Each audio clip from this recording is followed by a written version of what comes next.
Bismillah ve salatu ve selamu ala Resulillah ve ala alihi ve sahbihi ve men vala. Jaloliddin Suyuti'ninki Xalifeler Tarihi namlı kitabındaki ders davamımızda bugünkü bölümde Suyuti ulemalar Ebu Bekir Siddiq'ninki xilafet bolduğanlığını delil süpüde kullanılan ayetler degan temada. Mesela bir türküm alimler Ebu Bekir Siddiq'ninki xilafetini Kur'an-ı Kerim'deki bir kısım ayetlerden mezmun süzüp çıkargan. Mesela İmam Beyhaqi Hasanul Basri'ninki tövendeki sözünü nakil kılıp Allah Subhanahu ve Taala'nın estaizu billah ya eyyühellezine amenu men yertedde minkum an dinihi fesevfe ya'tillahu bi kavmin yuhibbuhum ve yuhibbuneh. Ey müminler, sizlerin öz dininden, İslam dininden yanılan kişiler bulup kalsa Allah Teala bir bölük kişilerini yarattı yoki meydan keltirdi. Ularni şu Allah yaxshi ko'rdigan, u kishilarni shuni yaxshi ko'rdigan, yoki Allohni yaxshi ko'rdigan kishi dedi bir qavm. Demak, mana bu şu Abu Bakr ve Abu Bakr'ninki ashablari, şu Abu Bakr bilan bir qarashda bo'lgan kishilar deb shunday degan. Mesela Araplar aynı vaqtida Arab yarim orlida dindan yenib chiqib ketgan vaqtida Abu Bakr ve Abu Bakrning qo'shuni, ashablari, do'stlari, yorallari hatta ularni islomga qaytirib kelganga qadar ular bilan kurash qilgan deb Hasanul Basri bu oyatga mushu tafsirni bergan. Endi Yunus ibn Bukayr Qatada degan kishi rivoyat qilib Peygamber Aleyhisselatü Vesselam ölüp ketken vaqtda Araplar dindan yenib oldi, Arab yarim orlida. Shuning bilan Abu Bakr'niki ularla urush qilganlik bayoni mazmunlarini bayon qilib kelib Qatada oxirida biz mushu oyat Abu Bakr ve Abu Bakr'niki yoralari haqida tushgan deb qaraytoq dedi. Fasawfa ya'tillahu biqawmin yuhibbuhum ve yuhibbunah. Yuqorqi oyat shu. Endi shundaqla İbn Abi Hatim Juvaybir degan kishidan rivoyat qilib Allah Subhanahu ve Taala'nın tövendeki sözü hakkında mundaq qarashni aytgan. Qul lil mukhallafina min al-a'rab satud'auna ila qawmin uli ba'sin shadid. Degeni Muhammed, Arabilardan sen bilan birga urush qilmoqdan qilib qolgan odamlarga degin, siz pat fursatda yaqinda noati bek kuchlik bo'lgan, qattiq urush qila oladigan mushta bir kishilar tarafiga urush qilib chaqirsizlar degan. Mana ular Abu Hanifa edi deb shunday deb tafsir qilgan. Endi İbn Abi Hatim, İbn Qutaybiya degan olimlar bu oyatning o'zi Abu Bakr Siddiqning xalifa bo'lganligiga dalil isbotidir. Chunki Abu Bakrning o'zi shu kishilar bilan urush qilishga da'vat qilgan, chaqirgan deb mush tafsirni bergan. Endi Şeyh Abul Hasan al-Ash'ari bundaq deydi dedik. Bu kishi kim o degan vaqtda bu mu bizniki bugungi kunda shu ahli ilm orasida bir talash-toj nuqtasi bo'layotgan bir olimlarniki biri. Chunki bu ayni vaqtida shu hozirgi deyilayotgan shu aqidaviy mazhablar ichidagi Ashariya aqidasiniki peshvosi bo'ldi. Bu hem de sahabe Ebu Musa Eş'ari biz ötken dersimiz öttü. Şu kişininki cemaat edin, şununki nevrilerden buludu. Bu adam özü Bağdat'ta, Irak'ta yaşayan, şu anda ölüp ketken. Tahminen 320 yıllarındaki aldığı yıllarda şu etrafta ölüp ketken de bu adam. Öz zamanısındaki şu alimlerdeki biri, büyük alimlerdeki biri, şu ilmi kalam, akide ve ilimlerde, tefsir ilimlerde, özünki nayet yütük özünki eserler var bu kişininki. İslam dünyasında aynı vaxtdaki karametler, zindiqlar, buvayhilar, dinsizler fikri cihetten qolqul qo'zg'ab vaqtida özünki Allah Subhanahu ve Taala bergan aqliyat ve naqliyat bilim qurilmasi bo'yicha shularga ko'pdan qarshi chiqqan, nurg'un ulmolarni tarbiyalagan, shogird tarbiyalagan kishi. Bu kişininki bazı şagirdleri naitde bivasite. Mesela Ebu Bekir Bakırlar'ın mevcut şagirdleri oldu. Bazısı vasıtsız mesela. İmam Gazali deyimiz, Cüveyni deyimiz. Müşedemdeki kitaplardan, fikirden okup şu devrindeki yütük alımları bulup yetip çıkan şagirdlerime ait nurgun bu adamlar. Bu kishi deydi, anladım Abbal Abbas ibn Sarij degan olimning mundoq deganligini deydi.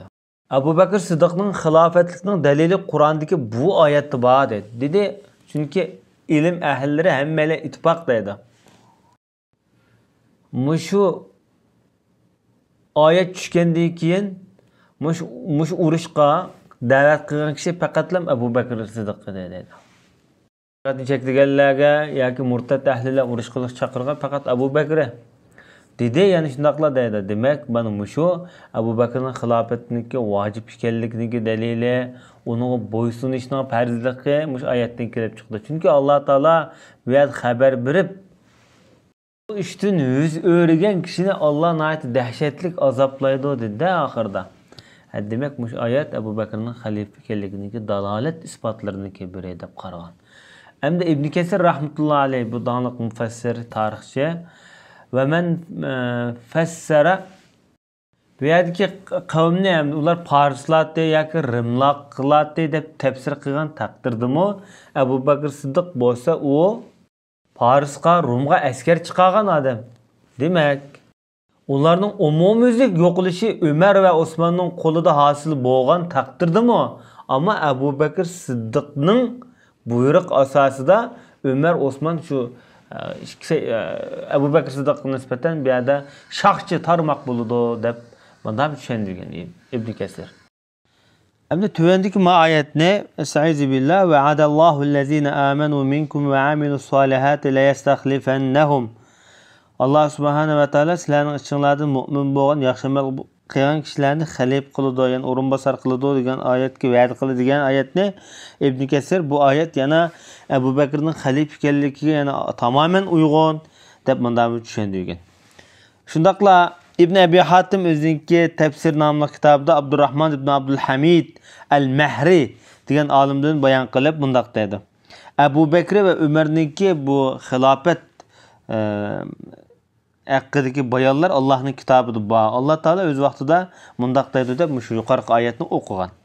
Hamda Xatibul Bag'dodi Abi Bakr ibn Ayyashni rivoyat qilib mundaq deydi.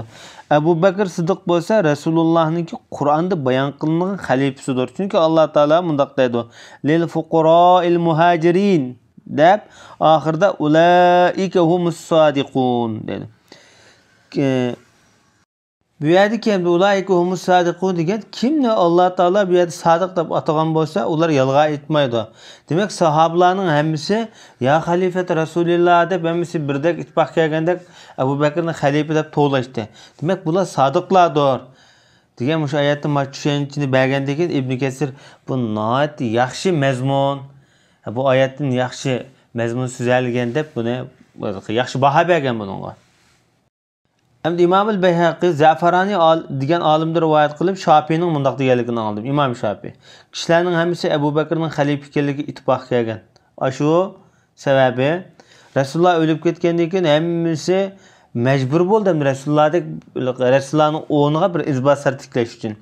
Mush osmonning ostida Abu Bakrda yaxshi odamni topolmay, shuning uchun uni o'ziga xalif qilib, o'zining ishlariga mas'ul qilib olgan deb mundaqmi degan. Esad-ı Sünnet degan olim o'zining Fazail nomli kitobida Muaviya ibn Qurradan rivoyat qilib mundaq dedi. Payg'ambar alayhisolatu vasallamning sahobalari Abu Bakrniki Rasulullohning xalifasi bo'lganligidan hech qanday shak qilmagan. Ular hatto uni xalifat Rasululloh deb atashadi deydi. Ular hech zaman ne xatolik yoki ozg'unlikqa bir ittifoq kelgan emas. Demak, bu sahobalarning hammasi ittifoq kelgan masala bu deb mundaq bir tushunchani o'ttirib qo'ygan.